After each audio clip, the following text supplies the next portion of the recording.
Bonjour, je suis Lauriane Félicité, médium et facilitatrice de connexion profonde à soi-même, aux autres et au monde spirituel. À travers les épisodes de ce podcast, je t'invite à un voyage énergétique et spirituel pour te reconnecter à la magie de ton âme et à ta puissance de manifestation. Bonjour, aujourd'hui je vous propose un épisode un petit peu différent d'habitude. Tout simplement parce que je vais vous parler des contes. Je vous ai jamais dit que j'étais multipotentielle. Je le fais pas exprès, mais c'est comme ça. Ma curiosité et ma facilité d'apprentissage font que je vis au moins 50 vies en une. Parmi mes très nombreuses explorations, j'ai eu la joie, à un moment donné, de me former aux contes. Bien évidemment, je me suis tout particulièrement intéressée aux contes de sagesse, même si, d'une certaine manière, tous les contes contiennent forcément une certaine sagesse. Après avoir exploré l'univers des contes pendant quelque temps, je les ai laissés un peu de côté pour m'intéresser à autre chose. Les gens qui me connaissent peuvent parfois me percevoir comme inconstante. Moi, je me vois plutôt comme quelqu'un de passionné, ayant soif de découverte et d'apprentissage. Toujours est-il qu'après quelques années de mise en jachère de l'univers des contes, voilà que soudainement, alors que j'étais dans l'écriture de mon épisode sur l'intuition, mon intuition justement me dit que ça pourrait être très sympa que je partage de temps en temps des contes de sagesse sur le podcast de la magie de l'âme. Bah oui, les contes, ce n'est pas que pour les enfants. Les adultes aussi aiment les histoires. Et puis les contes, c'est un moyen très efficace d'imprimer à notre subconscient une sagesse ancestrale qui va bien au-delà des mots.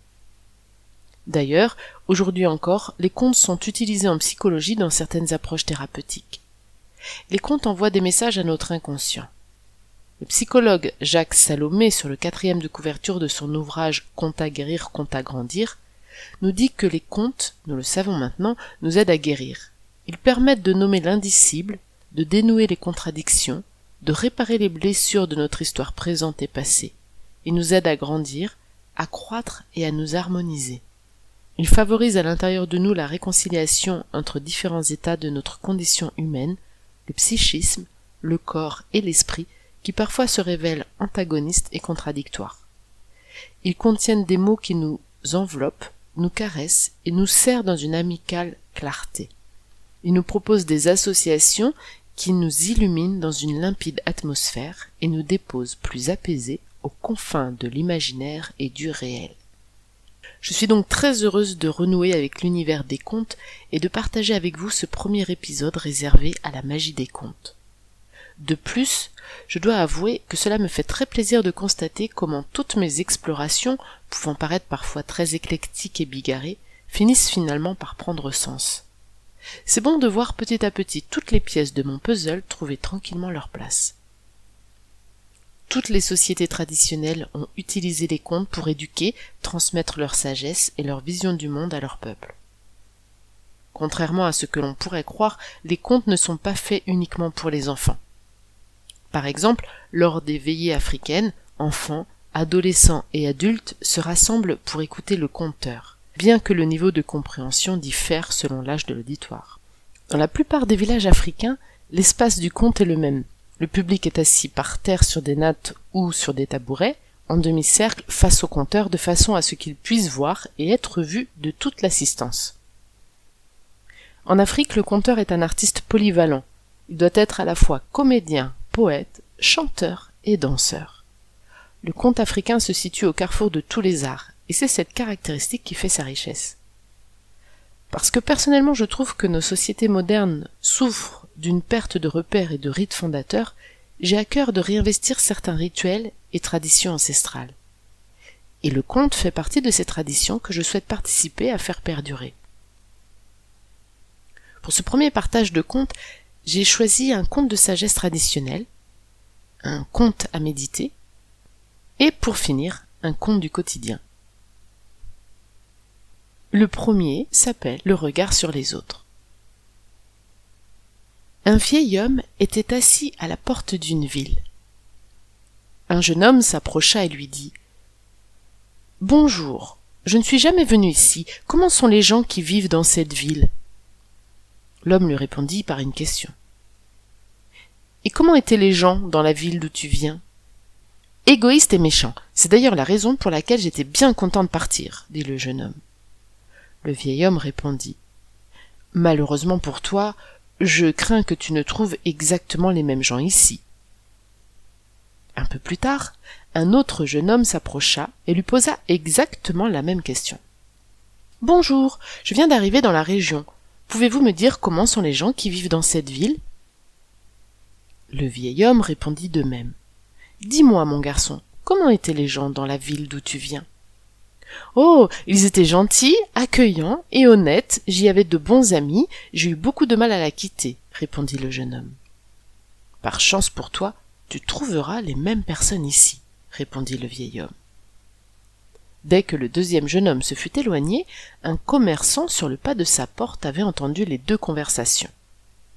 Il s'adressa au vieil homme sur un ton de reproche. « Comment pouvez-vous donner des réponses aussi radicalement opposées à la même question posée par ces deux personnes ?»« Voyez-vous, » répondit le vieil homme, « c'est le regard que nous portons sur le monde et sur les autres qui façonne nos jugements et la façon dont nous le percevons.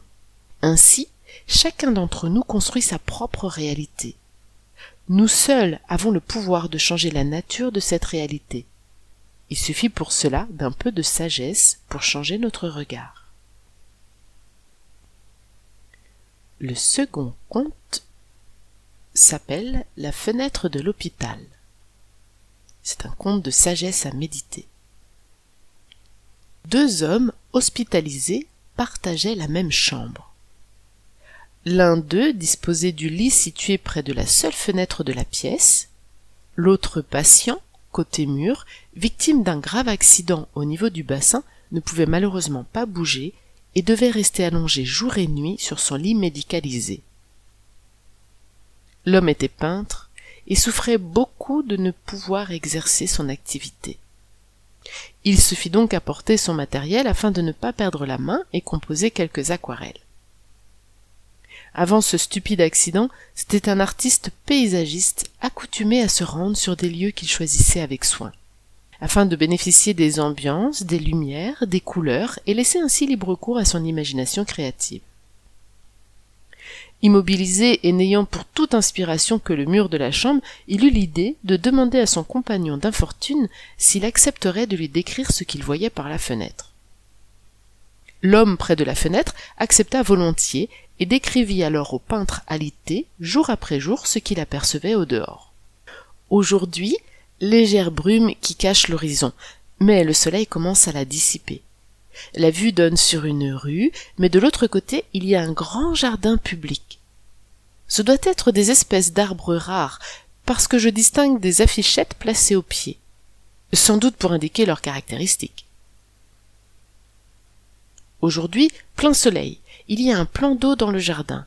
Je vois un cygne blanc et également une canne qui traverse, suivie de ses canetons. Un peu plus loin, des enfants font naviguer des voiliers blancs et bleus. Il y a un peu plus de monde que d'habitude près de la rangée de rosiers.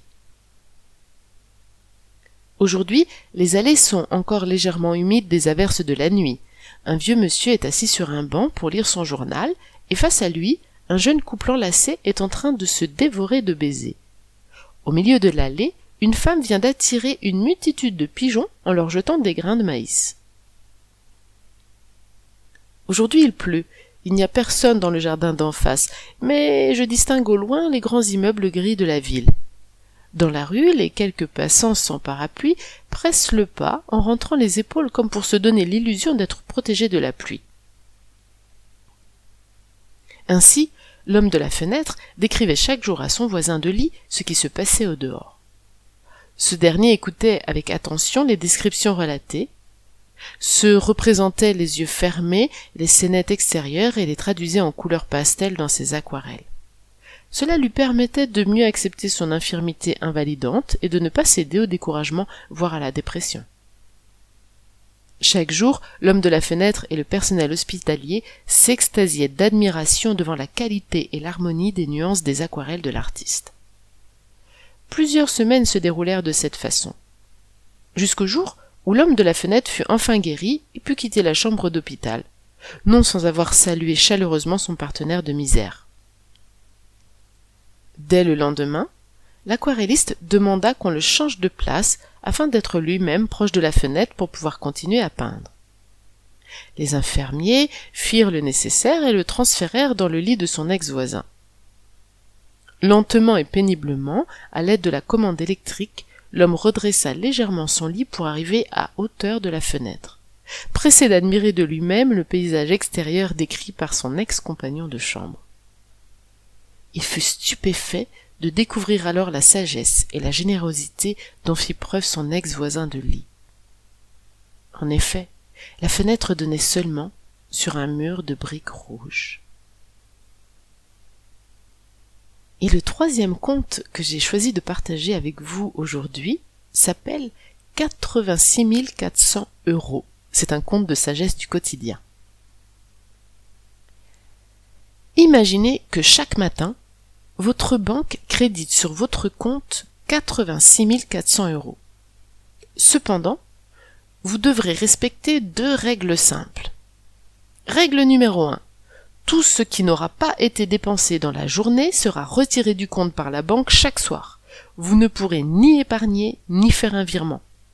Mais, chaque matin au réveil, la banque vous créditera à nouveau 86 400 € pour la journée. Règle numéro 2. La banque peut interrompre ce crédit de 86 400 € sans préavis à tout moment. Elle peut décréter que c'est terminé et fermer le compte une bonne fois pour toutes. Et même vous exclure définitivement de la banque sans avoir à se justifier. Alors si vous étiez placé dans cette situation, que feriez-vous? Je me permets de vous laisser quelques instants pour réfléchir.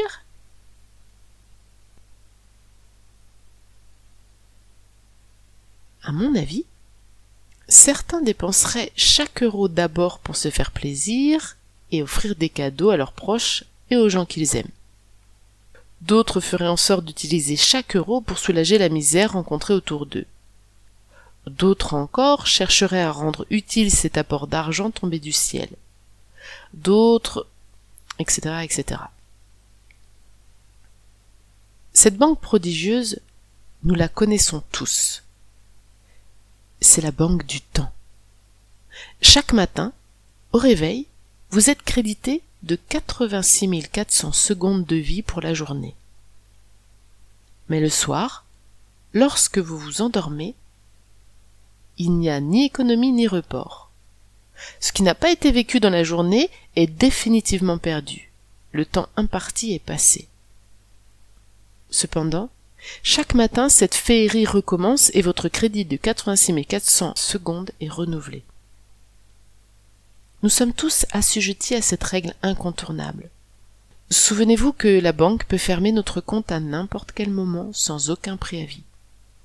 À chaque instant, ce crédit peut s'arrêter. Il est même prévu qu'un jour votre compte sera clos définitivement. Alors, avec un tant soit peu de sagesse, qu'allez-vous faire demain matin de ces 86 400 secondes? Voilà. J'espère que cet épisode un petit peu différent vous aura plu, que vous avez pris plaisir à écouter ces contes. Peut-être ça vous a même permis de retrouver un peu un goût d'enfance à qui on raconte une histoire. Toujours est-il que je vous souhaite une très belle journée et je vous dis à très bientôt sur le podcast de la magie de l'âme. Merci pour votre écoute. Ceci était un épisode de la magie de l'âme. Si cet épisode t'a plu, je t'invite à le noter avec 5 étoiles pour l'aider à gagner en visibilité. Tu peux aussi t'abonner et activer la cloche pour être informé des prochains épisodes. Retrouve tous mes événements, ateliers et formations sur mon site www.mediumcoach.fr. À bientôt.